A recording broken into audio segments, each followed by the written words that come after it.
Travailler pour la société reste parmi nos objectifs, la radio-télévision Coachimi RDC. Alors, notre mission, comme vous le savez, c'est d'aller à la quotidienne et surtout parler avec cette population. Yango Ememi Biso Lelo, Awa, na cathédrale Notre-Dame de cette douleur Yakisantu.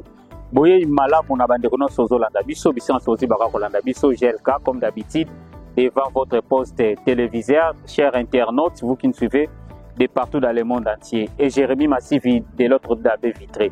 Lelo et c'est mon avis sur Gozala parce que Toko Yamba, ensemble na binonde bomona on a ba générique na biso, Tozo Yamba staff ya conseil territorial des jeunes ya Madimba.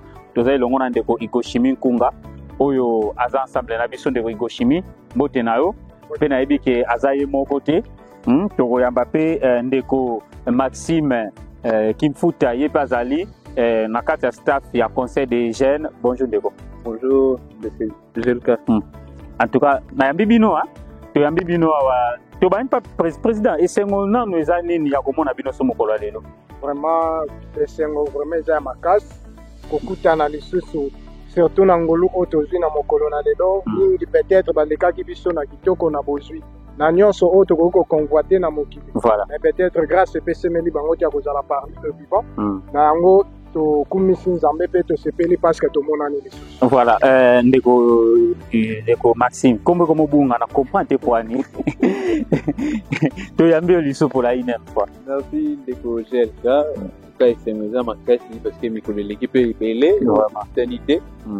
To sepeli makasi nenge toye susu na etando na biso. Photo kabolana bandeko na biso ya Madimba, bina bandeko baza en dehors Madimba au baolanda biso. Ok, alors comme d'habitude, boyebi ke biso to rapambate, serrez vos ceintures en tout cas.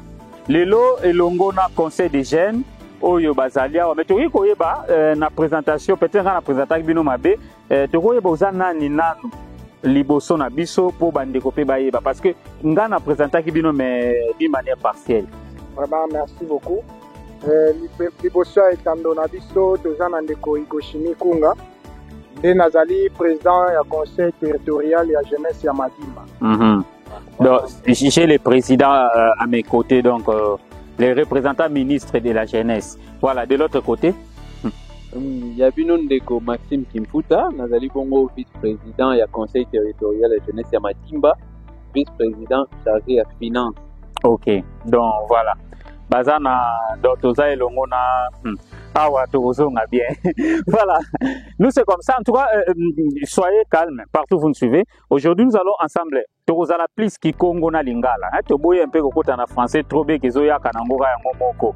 Donc, les lots la mingi, l'effet des sociétés kundenge to mesana na ebi ke la so bomoni bilongo bobi ke sont des visages habitués na chaîne na biso ya Coachimi RDC ezala en ligne ezabate obalanda biso awana Kisantu pe Mbanzangungu, pourquoi pas bandeko ya Kinshasa kala mingi te nayebi ke chaîne na biso soutien te na Kinshasa ezali osalaka déjà Coachimi RDC. Alors ndeko bandeko tozaka na bango mingi lorsque il y a NSOS. La fois passée boyebi ke tozaki na ndeko Maxime tant que lobela mamba boucle din ici aussitôt parler, je crois que Oumela quitté tozonga mukesa kibino na ndeni apa tozonga pas président le yambalo to baluki na koto. Au sein de une émission, je crois quelques semaines après, pouf, Missal les a qui lancé. En tout cas, c'est un makasi parce que tant que le la marambo est un boga, ça pour l'intérêt na bisoté, surtout ya ko loba pour na marambo communauté. D'ailleurs, ça là inga bien que zaki événement moko malheureux na misu na biso tout le monde qui pendant interview moteur il y a moto qui dit ça là dans na misu na biso en plein interview et du coup après l'autorité ba yoka kimbela na biso et misala tout le monde dit Missal doit avancer vraiment et tout en assurance que Missal est revenu. En tout cas, c'est un résultat makasi parce qu'on se dit que Toyara Pambate, par contre, il peut yokaka au pépiso de l'obaka, na combo ya peuple. Par rapport na auto banda qui ko vivre et que Nzele Zalaki apparemment abandonné, mais ndenge kwa lobby du fait que to banda qui ko ganga, ba konzipe ba mona que loko les ana devoir na bango. Il y a que satisfaire la population, des basala qui partent na bango.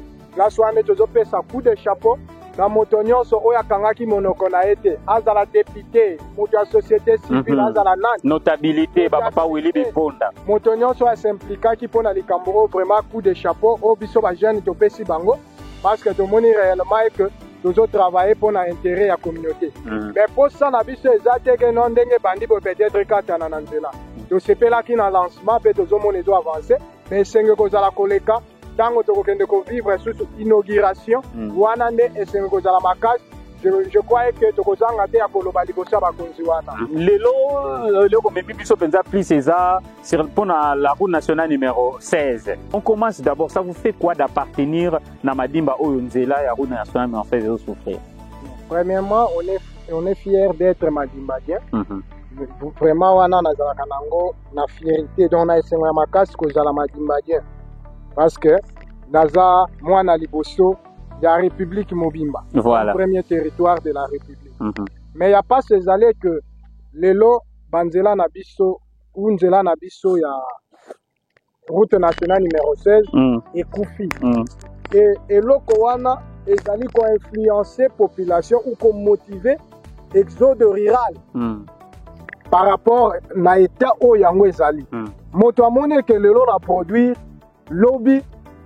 Bon, biloko na produit moyen na bimisango ezate parce que nzela eza mabe ou bien occasionnellement bakoko kozwa mutuka mais mutuka wana tango bazwi yango moyen ba bimata ki centre ya pamba ezate biloko ekufi na banzela et batu wana lobby bakozala lisusu na courage ya koproduire te ya passe nde yango wana et quand il plaît en tout cas c'est vraiment déplorable.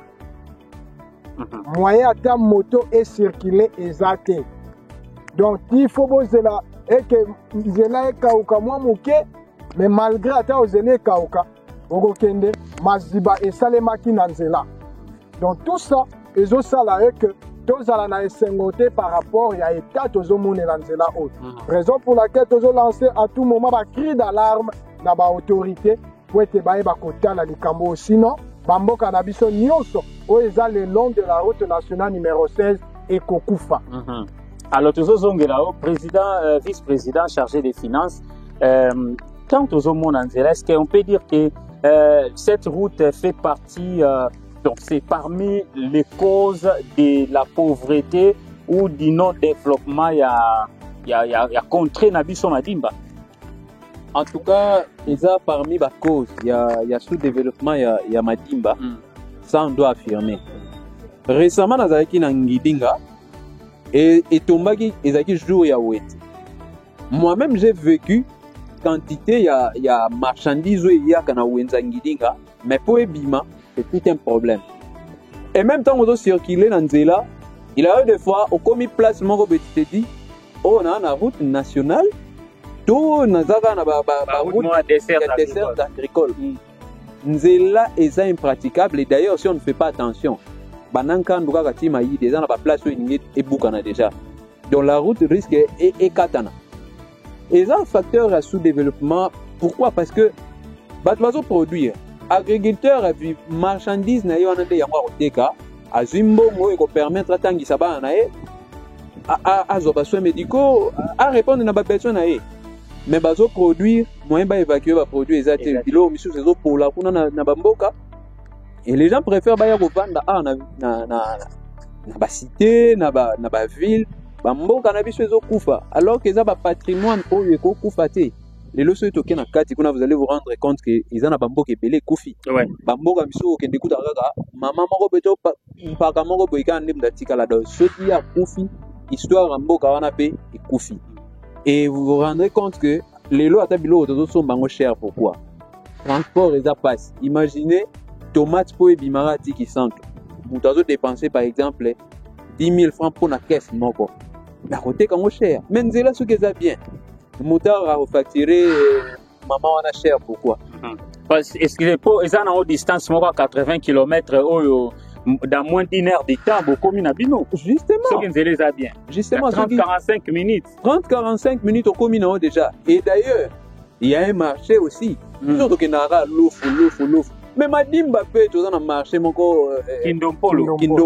C'est d'ailleurs le premier marché qui faisait vivre le Congo. Oui, ça faisait vivre le Congo, mais les lots, tu comment au Komiga na ngidinga même pas bimana Kindompolo, mais faut un cascadeur. Alors que soit basali nzela ou nzela comme en bon état. Et là que deux ans ils en ont monté, c'est juste une question de volonté. Est-ce que dans beaucoup yo deux ans imbo? Bah défi est énorme, pays ils ont monnaie mais faut que la pour ils ont nzela ou ils ça fait Kinshasa, on a photo ye bango. Lelo nzela o soki kangami. Kinshasa ko ganga. Fufu belé o ele sa na Kinshasa, et uta na nzela o. Ba produit belé. Parce que mutu pa uta par exemple mayombe akoma Kinshasa bazwaka ba jour belé. Mais awa en une journée 2 jours azadi na Kinshasa. Donc ils ont nzela o ezaki soki ba konzi batiki yango. Et en passant biso balobaka afongo di bandoki akala wako. Tuza d'abord na Sengol ndenge tuza mwana oya biso ya Madimba na primature. Voilà. Mbuta na biso Michael Lukoki. Voilà. Eza opportunité à munene o eza ke yoza ozana no député avant comme directeur de cabinet. Nzamba pesi pe opportunité wana ozala pembe na mokonzi. Po simbi exécutif. Eza opportunité au faut saisir que nzela oyo eza te ke ba yaka ka système biso to benga ka gradana. Voilà. Ba gratter ka papa lobby poussière ezongi potopoto ezongi après tozongi ka na même ba tembongo en jeu basali nzela ya kitoko na ba caniveau et puis vous allez voir que ba tebeli ba olinga na bango esoko bimate et surtout que courant pe ezo kende ko poussa na malé. Comment la que développement ekota ba ndenge wana pour ezo poussa na bozo poussa pe banzela. Ça sera une très bonne chose. Alors, toujours vice-président. Alors, déjà, la manque des infrastructures routières et ont causé pe ba exode rural. Netolo baba tu bazo bimana bango baboyi ko vanda kuna na kati. Et puis ça mutu musa ko sala biloko pe alembi na ya bia atana sale ke na ngwe pa ite me vona sa mabilanga mukie pona boko la ka famille. Moyena sala munene ezate. Alors président, on avait mis pancarte moko na entrée à district baba qui misale ko la lancer en septembre. Et ça va parole politique. Nous continuons à faire confiance parce que tango mokonza lobby du fait que yen nde mutu asimbi boîte ya exécution ya mboka, nous avons confiance et nous espérons que les autorités vont honorer leurs paroles parce que bangonde batu ba yebisaki biso bangonde batu batindaki batu ba ya kotia affiche wana biso tozo garder espoir mais soki bango bakonzi bako se faire ridiculiser la population parce que bapesi pour promesse la population azo espérer alobi ke no bakonzi o biso batu to votaki bango pe bakonzi o ba promettre biso ke bako salela biso boy et biso tozo talela siko bakonzi. Qu'est-ce qu'ils vont nous dire? Qu'est-ce qu'ils vont faire? C'est ce que nous attendons. Donc, en quelque sorte... Qu'est-ce qu'ils vont faire? Mais apparemment, vous n'affirmez pas ce qu'ils ont dit. Bon. Parce que la fois passée, bah, promettait qui? Et c'est devant la télévision, devant des milliers de personnes. Exactement ça. Ils ont promis. Mais nous attendons maintenant vivre la réalisation. Parce que promettre n'est une chose et la réalisation en est une autre. Et vous allez toucher ça, même les élites, vous allez plaider peut-être entre guillemets pour la population à Bango. Non, ce qui message que a lancé par l'autorité, et c'est que Bango n'est pas fait ça qui promesse. Ce qui va réaliser en montée, Bango n'est pas se faire ridiculiser et que la population peut retirer confiance. Parce que bolobaka na bino bongo et suki bongo, bolobaka bongo et suki bongo. Mais c'est une autorité na biso. Boye ba que tant que vous faites parole dans la communauté ou dans la population, on fait sa cabine mandat. Vous allez payer à la hauteur et à honorer la promesse na bino. Parce que sans quoi, tu peux mettre même beaucoup de nabino en cause. Il y aura mille et une questions qui seront posées. Yango to lobeke bino ba konzi pour continuer comme ça la devoir na bino. Parce que la population, à son tour, à cela qui a eu devoir, il y a coupé Sabino mandat. Et mandat, on a comme ça qui bino bakon. Maintenant, vous allez faire redevable la population, au topé ça qui bino mandat. Donc voilà un peu Ndeko Maxime, peut-être pas peut-être, mais il y a eu des années. Bon, on a une inquiétude. Parce que nous avons dit que nous avons on a une affiche, on a qui durera à travailler ça, ce qu'il y a 6 mois. Il y a 6 mois. C'est là. Papa, attends tout chinois. Je me demande. Attends tout robot. Vraiment, je me demande, Isa, nzela nino barosa la biso. Est-ce que bazo asphalté banzela, ba côté misusu o bazo asphalté banzela, bazo tcha ba béton. Est-ce que bango baza spéciaux que biso? Est-ce que nous on est moins congolais que bandeko wana? Yango wana nga nazo marteler plus et pas mbuta na biso Michael. Oyo eza carte na yo. Madimba eza et pas na yo.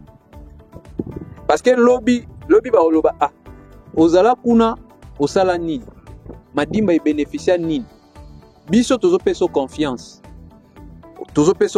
que madimba ekozwa souvenir ya malamu na passage na yo na primature yango tozo loba ke bomeka un peu ko réaliser to tikala ta na souvenir ya malamu ya mama Judith Soumino parce que 6 mois to éviter 6 mois déjà tout le monde est à gratter na ba gratter batie mapele 100 caniveau point lobby zele bukani na ngoli susu wana nde yango tozo lingate monende le ba osala béton boy en tout cas ils ont garanti au biso que na bané belé ata ekotika l'éternel te mais ekozwa bané belé po ebeba biso to na zone ezaki ba mbule beta makasi donc de ce côté là bon mais un peu qu'on revoit ce qui du coup par ça la on y sauté que ba bétonner to ba asphalter ba kota la bamboko ezake ba pusani na ti ata moi bamboka moko boye comme ça côté etikali ba tongi ba caniveau bien ba sali yango en terre battue ya bien si peut-être na ba ne ko ya ba continuer ko asphalter to ko bétonner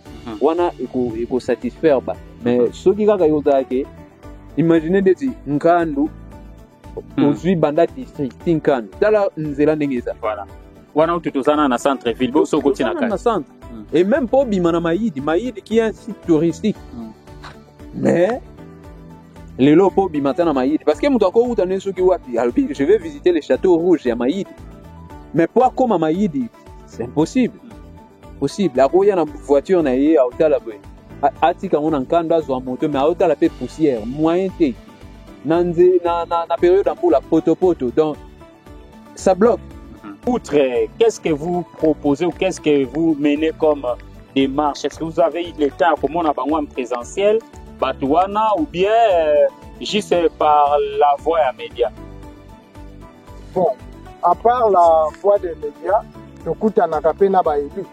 parce que ce sont eux qui sont censés d'aller parler à notre place là où ils nous représentent.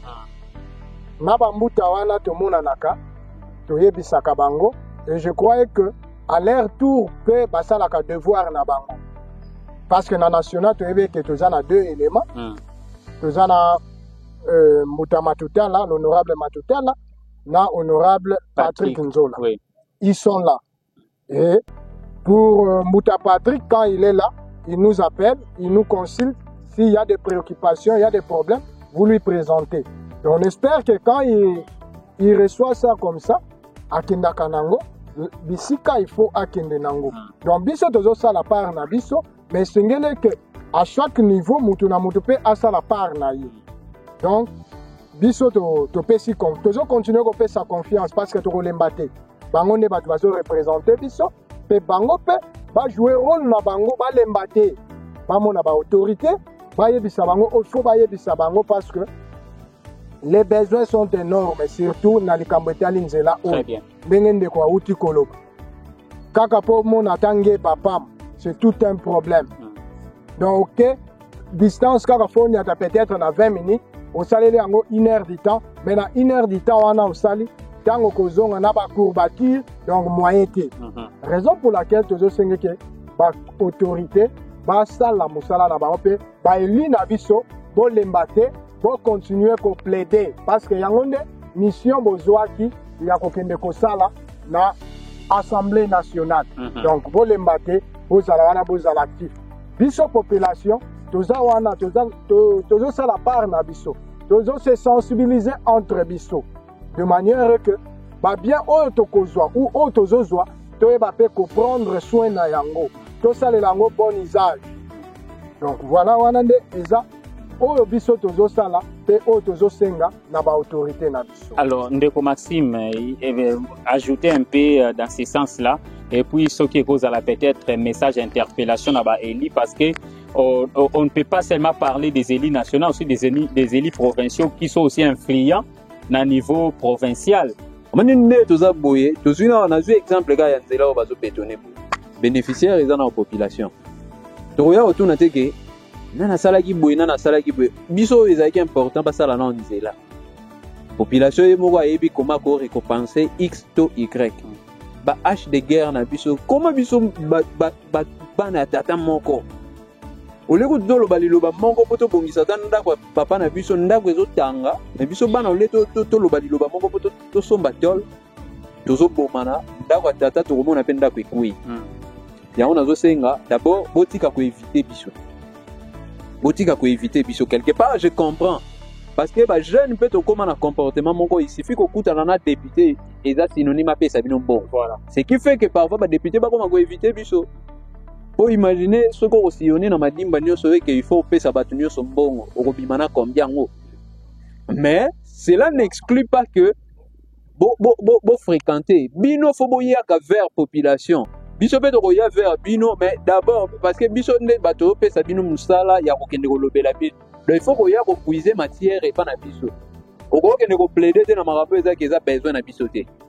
To enterrer na ba H de guerre na biso bon mec un peu ko ya vers population bo puiser ba vrai besoin au biso to zanango et puis bo kende ko lobela. De vu que na système politique na biso amboka c'est pas facile que o lobika mbala moko et puis nyo c'est ça les mais bolo bakaka bino bosala o bokosala à un moment bango moko pe bango na quand même ba chepe makelele mingi to mega un peu ko satisfaire bon avant tout va président ultimatum à combien de temps vous PC pour na exécution misala pour bango batiaka misala ko bandana na 9 mois au cas où na 9 mois et bandite quelle serait la réaction de la population vous qui représentez la jeunesse en tout cas ba continuer biso to lingi bino mingi mais tous en la démocratie la promesse est une dette. Biso te ba to ebisaki bino bopesa biso promesse en septembre. Soki na septembre misale bandité. En tout cas, toko utiliser ba moyen nyonso o eza reconnu na constitution pour to réclamer droit na biso. S'il faut que to bimana balabala to bimana balabala. S'il faut que to koma to koma. Do ba moyen nyonso o eza reconnu na mibeko na biso. Tokoki kosala o eza reconnu na mibeko na biso te biso to abato mibeko to respectera mibeko toza na démocratie nzela wana eza cadeau te c'est un droit voilà eza droit o eza ke to ko négocier ko tout eza droit parce que bana madimba pe to contribuer ka pona caisse ya mboko ouais to futaka ba impôt to futaka ba taxe en retour il faut peut vivre que mbongo o biso pe to pesaka ezo sala makambo pe na contrat na biso soke bandi tant mieux to soutenir bino d'une manière ou d'une autre. Ce que bandi na temps on a été en tout cas to user na ba moyen nyonso pour te réclamer le droit na biso. J'insiste que c'est un droit. OK, merci beaucoup président. Aujourd'hui, je crois que la jeunesse ne sera pas trop naïve comme d'habitude et surtout la population n'est plus deep ndengezaki population moko kala que comme dans la Bible alléluia amen. Merci beaucoup. Je crois que merci vice-président. Ngana aussi là inabiso. Bisous bye. OK. Alors aussi c'est un président. Président Kokendenayo, vice-président Kokendenayo plutôt. Merci beaucoup. Bonne journée. Alors président aussi là na pena au moins message à souka. Vraiment message à souka koki kozala et que tozo benga jeunesse na conscience. Na rappelaka eloko o esenge toyeba eke mboka o ezotika na maboko na biso to s'approprier na yango. Donc voilà un peu monsieur le journaliste o toko koloba mais na ba politicien na biso nyonso to lingi bino na ba o boza na ba ambition ba jeune nyonso pe équipe nyonso a conseil de jeunes to pesi bino ba mbote to lingi bino ya trop et to lingi coach mi makasi parce que tika kabiso te. Merci beaucoup. Merci. Bon, merci aussi président. Ngapena yoto aussi là inabiso. Merci, bonne journée aussi. Merci. OK.